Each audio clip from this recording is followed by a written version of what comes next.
শ্রীমদ্ ভগবদ গীতা যথাযথ ষোড়শ অধ্যায় দৈব সুর সম্পদ বিভাগ যোগ শ্লোক নম্বর 7, সপ্তম শ্লোক আমরা পাঠ করে শ্রবণ করব। আপনারা সবাই ভগবদ গীতা দেখুন।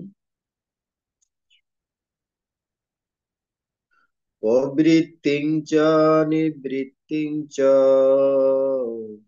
জনান বিদুরাসুরা।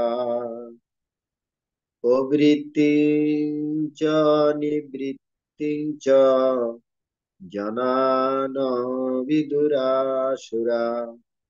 ন শৌচম নাপি চাচরো ন সত্যম তেষু বিদ্যতে। ন শৌচম নাপি চাচরো ন সত্যম তেষু বিদ্যতে। প্রবৃত্তিং চ নিবৃত্তিং চ জনান বিদুরাসুরা। ন শৌচম নাপি চাচারো ন সত্যম তেষু বিদ্যতে। শ্রীল প্রভুপাদ কৃত শব্দার্থ অনুবাদ তাৎপর্য। জগৎগুরু শ্রীল প্রভুপাদ কি জয়। প্রবৃত্তিম ধর্মে প্রবৃত্তি, চ ও নিবৃত্তিম অধর্ম থেকে নিবৃত্তি, চ এবং জনা ব্যক্তিরা ন না বিদু জানে, আসুরা আসুরিক ভাব বিশিষ্ট ন নেই, শৌচম শৌচ ন নেই, অপি ও চ এবং আচার সদাচার ন নেই, সত্যম সত্যতা, তেষু তাদের মধ্যে, বিদ্যতে বিদ্যমান। অনুবাদ: আসুরিক ভাব বিশিষ্ট ব্যক্তিরা ধর্ম বিষয়ে প্রবৃত্ত ও অধর্ম বিষয় থেকে নিবৃত্ত হতে জানে না। তাদের মধ্যে শৌচ, সদাচার ও সত্যতা বিদ্যমান থাকে না। তাদের মধ্যে শৌচ, সদাচার ও সত্যতা বিদ্যমান থাকে না। তাৎপর্য: প্রতিটি সভ্য মানব সমাজে কতগুলি শাস্ত্রীয় নিয়ম কানুন আছে, যেগুলি প্রথম থেকেই মেনে চলা হয়। বিশেষ করে আর্যদের মধ্যে, যারা বৈদিক সভ্যতাকে গ্রহণ করেছেন এবং যারা সভ্য মানুষদের মধ্যে সবচেয়ে উন্নত বলে বিবেচিত হয়ে থাকেন। যারা শাস্ত্রের নির্দেশ মানে না, তাদের অসুর বলে গণ্য করা হয়। তাই এখানে বলা হয়েছে যে অসুরেরা শাস্ত্রের বিধান জানে না বা তাদের তা অনুসরণ করার কোনো প্রবৃত্তিও নেই। তাদের মধ্যে অধিকাংশই সে সম্বন্ধে অবগত নয়, আর যদি কেউ অবগত হয়েও থাকে তবু তা অনুসরণ করা আগ্রহ তাদের নেই। তাদের কোনো বিশ্বাস নেই বা বৈদিক বিধি অনুসারে আচরণ করার ইচ্ছাও নেই। অসুরেরা অন্তরে ও বাইরে শুদ্ধ নয়। স্নান, দন্ত ধাবন, বস্ত্র পরিবর্তন, ক্ষৌর কার্য ইত্যাদি শৌচ পন্থায় দেহকে পরিষ্কার রাখার জন্য সর্বদাই যত্নশীল হওয়া উচিত। অন্তরের পরিচ্ছন্নতার জন্য সর্বদাই ভগবানের পবিত্র নাম স্মরণ করা উচিত এবং হরে কৃষ্ণ কৃষ্ণ কৃষ্ণ হরে হরে, হরে রাম রাম রাম হরে হরে এই মহামন্ত্র কীর্তন করা উচিত। অসুরেরা বাইরে অসুরেরা বাইরের ও অন্তরের পরিচ্ছন্নতার জন্য এই সমস্ত নিয়মগুলি পছন্দ করে না বা অনুসরণ করে না। মানুষের আচরণ যথাযথভাবে পরিচালিত করার জন্য অনেক বিধিনিষেধ আছে, যেমন মনুসংহিতা মনুষ্য জাতির আইনশাস্ত্র। এখনো পর্যন্ত হিন্দুরা মনুসংহিতা অনুসরণ করে। উত্তরাধিকারের আইন ও অন্য অনেক আইন এই গ্রন্থ থেকে নিরূপণ করা হয়েছে। মনুসংহিতায় স্পষ্টভাবে বলা হয়েছে যে নারীদের স্বাধীনতা দেওয়া উচিত নয়। তার অর্থ এই নয় যে নারীদের ক্রীতদাসীর মতো রাখতে হবে, কিন্তু তারা শিশুর মতো, শিশুদের স্বাধীনতা দেওয়া হয় না, কিন্তু তার অর্থ এই নয় যে তাদের ক্রীতদাসের মতো রাখা হয়। অসুরেরা এই সমস্ত নির্দেশগুলি এখন অবহেলা করছে এবং তারা মনে করে যে পুরুষদের মতো নারীদেরও সমান স্বাধীনতা দেওয়া উচিত। হম অসুরেরা এই সমস্ত নির্দেশগুলি এখন অবহেলা করছে এবং তারা মনে করে যে পুরুষদের মতো নারীদেরও সমান স্বাধীনতা দেওয়া উচিত। সে যাই হোক, নারীদেরও এই স্বাধীনতার পৃথিবীর সমাজ ব্যবস্থাকে উন্নত করতে পারেনি। প্রকৃতপক্ষে জীবনের প্রতিটি স্তরে নারীদের সুরক্ষা দেওয়া উচিত। শৈশবে তাদের পিতামাতার তত্ত্বাবধানে, যৌবনে পতির এবং বার্ধক্যে বয়ঃপ্রাপ্ত পুত্রদের তত্ত্বাবধানে থাকা উচিত। মনুসংহিতার নির্দেশ অনুসারে এই যথার্থ সামাজিক আচরণ।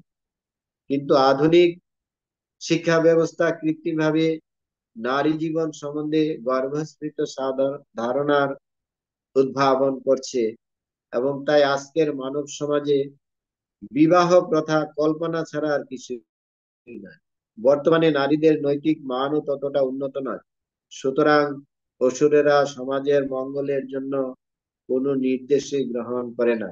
যেহেতু তারা মহর্ষিদের অভিজ্ঞতা লব্ধ এবং তাদের প্রদত্ত বিধিনিষেধগুলি মেনে চলে না, তাই আসরিক ভাবাপন্ন মানুষদের সামাজিক অবস্থা অত্যন্ত দুর্দশাগ্রস্ত। এখানে শ্রীল প্রভুপাদের প্রাঞ্জল তাৎপর্য সমাপ্ত। হরে কৃষ্ণ।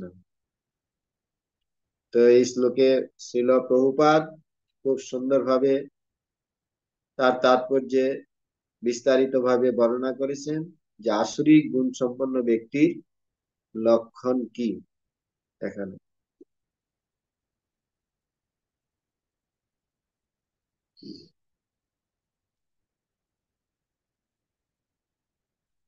এখানে দৈবগুণ সম্পন্ন পূর্বে আমাদের আলোচনা করা হয়েছে এবং ভগবান শ্রীকৃষ্ণ অর্জুনকে বলেছেন, হে অর্জুন, তোমার জন্ম এই দৈবগুণ স্থিতিতেই জন্ম হয়েছে এবং তোমার আসরিক গুণ সম্পন্ন জন্ম হয়নি, এটা বুঝিয়ে দিয়েছেন অর্জুন।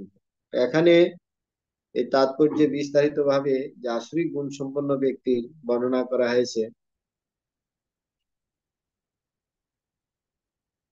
এখানে আসরিক গুণ সম্পন্ন ব্যক্তির বিষয়গুলা খুব সুন্দরভাবে বলা হয়েছে যে প্রবৃত্তিঞ্চ নিবৃত্তিঞ্চ জনান বিদুরাসুরা।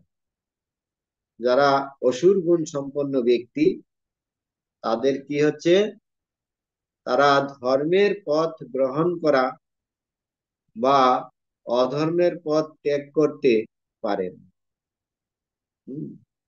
ধর্মের যে শাস্ত্রের যে বিধিনিষেধ, সেগুলি তারা অনুশীলন করতে চায় না বা গ্রহণ করতে চায় না। শাস্ত্রে কিছু বিধি এবং নিষেধ দেওয়া আছে, যেমন আমাদের 4টা পাপ কর্মের কথা বলা আছে। জীব হিংসা, নেশা, দ্রুতক্রিয়া, অবৈধ সঙ্গ, এটা শাস্ত্রের বিধান দেওয়া হয়েছে। কিন্তু যারা অসুর গুণ সম্পন্ন ব্যক্তি, তারা এগুলা মানতে চায় না এবং তারা শাস্ত্রের সিদ্ধান্তকে অনুস্মরণ করতে চায় না এবং সেগুলা তারা এই যে অধর্মের পথ, যে 4টা পাপ কর্ম, এগুলি প্রতি তাদের কোনো নিবৃত্তি বা ত্যাগ করতেও চায় না। 4টা পাপ কর্ম আমাদের জানা আছে, যারা উপস্থিত আছেন: আমিষাহার, নেশা, দ্রুতক্রিয়া এবং অবৈধ সঙ্গ।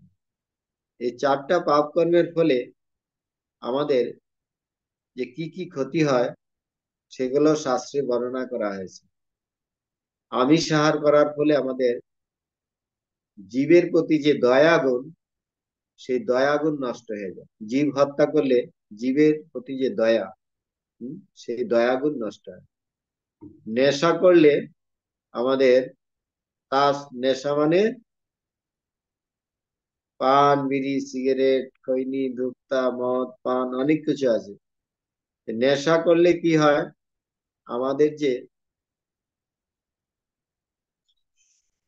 সত্যতা, সেই সত্যতা নষ্ট হয়ে যায়। হুম, না, আমাদের সত্যতা নষ্ট হয় তাস, পাশা, জুয়া, লটারি এসব খেলার মাধ্যমে। আর আমাদের এই সত্যতা নষ্ট হয় আমিষাহারে, আমাদের জীবের দয়াগুণ নষ্ট হয়। আর তাস, পাশা, জুয়া, লটারির মাধ্যমে আমাদের সত্যতা নষ্ট হয়। আর কি বলা হলো, সুচিতা, সত্যতা, সত্য, তপ, তপস্যা গুণ নষ্ট হয়। আর আমাদের সুচিতা নষ্ট হয় আমাদের অবৈধ সঙ্গে হলে। এখানে এই সুচিতা বলতে আমাদের বহিরিন্দ্রিয় এবং অন্তরিন্দ্রিয়ের সুচিতার কথা বলা হয়েছে। আমাদের এই বহিরিন্দ্রিয়ের যে সুচিতা, সেটাকে এখানে বলা হয়েছে যে অসুরেরা অন্তরে ও বাইরে শুদ্ধ নয়। স্থান, স্নান, দন্ত ধাবন, বস্ত্র পরিবর্তন, পৌরকার্য ইত্যাদি, শৌচ মানে বাহ্যিক দেহের যে সুচিতা, এগুলিও অসুর প্রবৃত্তির লোকের, সেগুলো তারা করেন। আর অন্তরিন্দ্রিয়ের সুচিতা হচ্ছে ভগবানের নাম, তারা ভগবানের নাম করতেও চান।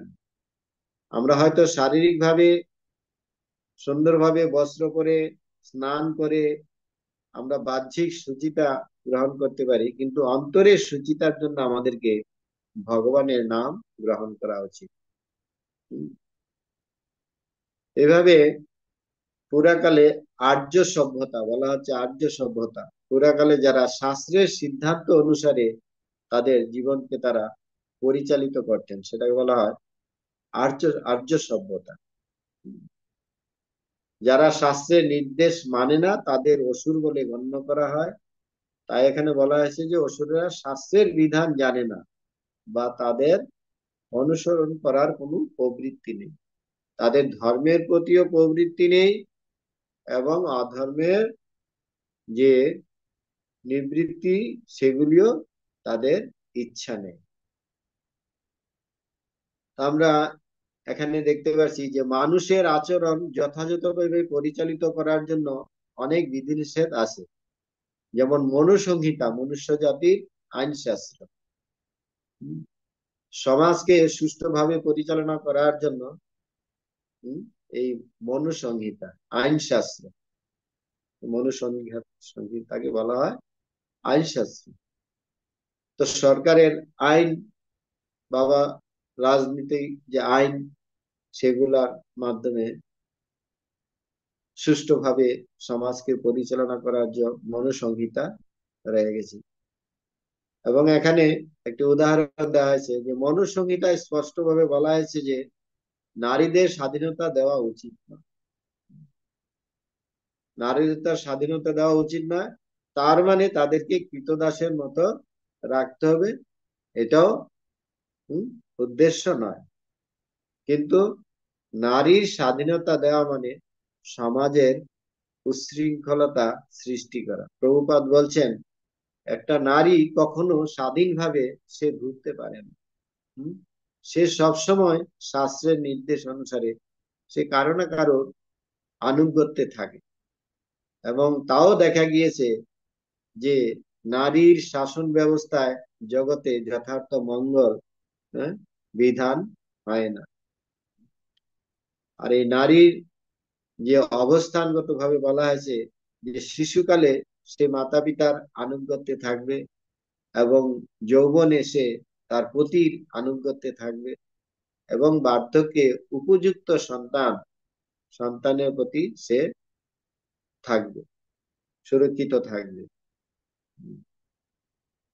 সবসময় সে কারো না কারো আনুগত্যে থাকবে। যেমন এখানে বলা হয়েছে, শিশুদের স্বাধীনতা দেওয়া হয় না, কিন্তু তার অর্থ এই নয় যে তাদের কৃতদাসের মতো রাখা।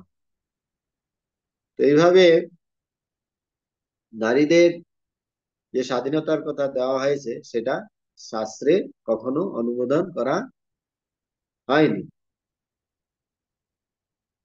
তারপরে এই যে চারটা পাপ কর্ম, বিশেষ করে এই কলিযুগে যে কলির প্রবেশ আমরা দেখতে পাচ্ছি ভাগবতে, পরীক্ষিত মহারাজ যখন এই কলিযুগ এসছে, তখন এই কলি, স্বয়ং কলি, সে চারটি জায়গায় সে স্থান ভিক্ষা করেছিল, চারটি জায়গাতে। তো কলির কাছে স্থান ভিক্ষা করেছিল। কলি চাইছে, পরীক্ষিত মহারাজ চাইছিলেন না যে কলি আমার রাজ্যে প্রবেশ করুক, কিন্তু কলি তার কাছে প্রার্থনা করেছিলেন যে মহারাজ, আমি আপনার একজন রাজ্যের সদস্য, আপনি আমাকে কোথায় স্থান দিন। তখন পরীক্ষিত মহারাজ সেই কলিকে কোথায় স্থান দিয়েছিলেন, যেখানে আমিষ আহার, নেশা, দ্রুত ক্রীড়া এবং অবৈধ সঙ্গ হয়, এই চারটি স্থানে স্থান দিয়েছিলেন কলিকে। স্থান দিল পরীক্ষিত মহারাজের রাজ্য শাসন ব্যবস্থায়। তিনি এত সুন্দরভাবে, সুরক্ষিত ভাবে রাজ্য শাসন করছিলেন, সেখানে কলির প্রবেশ করার কোনো অধিকার ছিল না। এখানে পরীক্ষিত মহারাজের রাজত্বে জীব হত্যা করা সম্পূর্ণভাবে নিষেধ ছিল, নেশা করা সম্পূর্ণভাবে নিষেধ ছিল, এবং দ্রুত ক্রীড়া, অবৈধ সঙ্গ সম্পূর্ণভাবে নিষেধ ছিল। যদিও চারটি স্থান কলিকে পরীক্ষিত মহারাজ দিয়েছিলেন, কিন্তু কলি কোথায় এরকম পরিবেশ খুঁজে পাচ্ছিলেন না। তখন কলি পরীক্ষিত মহারাজের কাছে আরেকটি স্থান প্রার্থনা করে নিলেন যে মহারাজ, আমাকে আরেকটি স্থান দিন। তখন সেটা স্থান দিয়েছেন স্বর্ণে, সোনাতে। সোনাতে যখন স্থান দিয়েছেন, তখন কলি এই পরীক্ষিত মহারাজের রাজ্যে প্রবেশ করার জন্য সুযোগ লাভ করেছিলেন। সুযোগ লাভ করেছিলেন কিভাবে? পরীক্ষিত মহারাজের যে রাজ মুকুট, সেই স্বর্ণ মুকুটে কলি এসে অবস্থান করেছে। তো এইভাবে ভগবানেরই দ্বারা এইভাবে পরীক্ষিত মহারাজকে মোহগ্রস্ত করিয়ে এইভাবে কলিকে স্থান দেওয়া হয়েছিল, এবং বিশেষ করে তার উদ্দেশ্য ছিল ভগবান এই পরীক্ষিত মহারাজকে এইভাবে, এই পরিস্থিতিতে তিনি এই জগতে কিভাবে ভাগবতকে প্রকাশ করাবেন। এভাবে কিন্তু পরীক্ষিত মহারাজ এভাবে কলিকে স্থান দিল, কিন্তু তার রাজত্বের কালে কলির কোনো স্থান ছিল না। তো যদিও এই কলিযুগে অত্যন্ত দোষ রয়ে গেছে, কিন্তু চৈতন্য মহাপ্রভু আমাদের জন্য একটি সুযোগ দিয়ে গেছেন। ভাগবতে বলা হয়েছে, কলোর দোষে নিধি রাজন অস্তি এক মহান গুণ, কীর্তনা দেবী কৃষ্ণস্য মুক্ত সঙ্গ পরম ব্রজ। যদিও কলিযুগে দোষযুক্ত, দোষের নিধি, কিন্তু একটি মহান গুণ আছে কলিযুগে। পরীক্ষিত মহারাজকে ছিল সুখদেব গোস্বামী বলছেন, হে মহারাজ, যদিও আপনার রাজত্বে কলির প্রবেশ করেছে, কিন্তু একটি কলিযুগের একটা মহান গুণ আছে, যে যদি আমরা শুদ্ধভাবে ভগবানের কৃষ্ণ নাম সংকীর্তন করি, ভগবানের সেবা সম্পাদন করি, তাহলে আমাদের মধ্যে এই কলি প্রবেশ করতে পারবে না। কীর্তনা দেবে কৃষ্ণস্য মুক্ত সঙ্গ পরম ব্রজে। আমরা সব সময় এই কলির প্রভাব থেকে মুক্ত থাকতে পারবো। এই কলির প্রভাব সেই সেই স্থানে যেখানেই চারটা অবৈধ কর্ম চলতে থাকে। কিন্তু কেউ যদি এই চারটা অবৈধ কর্ম থেকে মুক্ত থাকেন এবং শুদ্ধ হরিভক্তি পরায়ণ হন, তাহলে আমরা অবশ্যই এই কলির হাত থেকে মুক্ত থাকতে পারবো। যেমন বলা হচ্ছে বর্ষাকালে বৃষ্টি হবেই, কিন্তু বৃষ্টি হলেও আমাদেরকে কি করতে হবে, সেখানে ছাতা নিয়ে বেরোতে হবে, আমাদের বিশেষ কার্যে আমাদেরকে যেতে হবে। বর্ষাকাল বলে কি কোনো কাজকর্ম বন্ধ থাকবে? সেরকম ভাবে যদিও আমাদের এই কলিযুগ এসে গেছে, কিন্তু কলিযুগের কিছু গুণ আছে, সেটা চৈতন্য মহাপ্রভু আমাদেরকে দিয়েছেন। হরের নাম হরের নামৈব কেবলম, কলৌ নাস্তিব্য নাস্তিব্য গতিরন্যথা। এই কলিযুগে হরিনাম ছাড়া গতি নাই, গতি নাই, গতি নাই। এই শুদ্ধ ভাবে আমরা যদি হরিনাম সংকীর্তন কীর্তন করি আর ভগবানের শাস্ত্রের নির্দেশ অনুসারে আমাদের জীবন যাপনকে আমরা পরিচালিত করি, তাহলে আমরা এই কলির পরিবেশে থাকলেও আমরা তার থেকে মুক্ত থাকতে পারি। এটা সুবিধা রয়ে গেছে। এই জন্য পরীক্ষিত মহারাজ যদিও কলি তার রাজ্যে প্রবেশ করেছিল, তিনি কলিকে স্থান দিয়েছিলেন। স্থান দিলেও তিনি সেই যে চারটা পাপ কর্ম এগুলি করার মতো সুযোগ তিনি তার রাজ্যে কখনো প্রবেশ করতে দেননি। তদ্রূপ ভাবে আমাদেরকেও, যদি আমরা কলিযুগে অবস্থান করছি, আমাদেরকে শুদ্ধভাবে ভগবত ভক্তি জীবনযাপন করতে হবে, তাহলে আমরা তার প্রভাব থেকে মুক্ত থাকতে পারব। এই শ্লোকের বিষয়বস্তু এই আছে, প্রবৃত্তিম চ নিবৃত্তিম চ জনানা বিদুরাসুরা, ন শৌচম না পিচাচার ন সত্যম তেষু বিদ্য। এখানে যে সদ্গুণ বহির্ভূত বর্জিত যে আসরিক ভাবাপন্ন ব্যক্তিদের কথা বিশেষভাবে প্রভুপাদ আলোচনা করেছেন। এগুলি থেকে আমাদেরকে মুক্ত থাকতে হলে সম্পূর্ণভাবে আমাদেরকে সাধু গুরু বৈষ্ণব এবং শাস্ত্রের আনুগত্য স্বীকার করতে হবে, তাহলে আমরা এর প্রভাব থেকে সম্পূর্ণভাবে মুক্ত থাকতে পারবো। হরে কৃষ্ণ কৃষ্ণ কৃষ্ণ হরে হরে, হরে রাম রাম রাম হরে। শ্রীমদ্ ভগবদ গীতা যথাযথ কি জয়।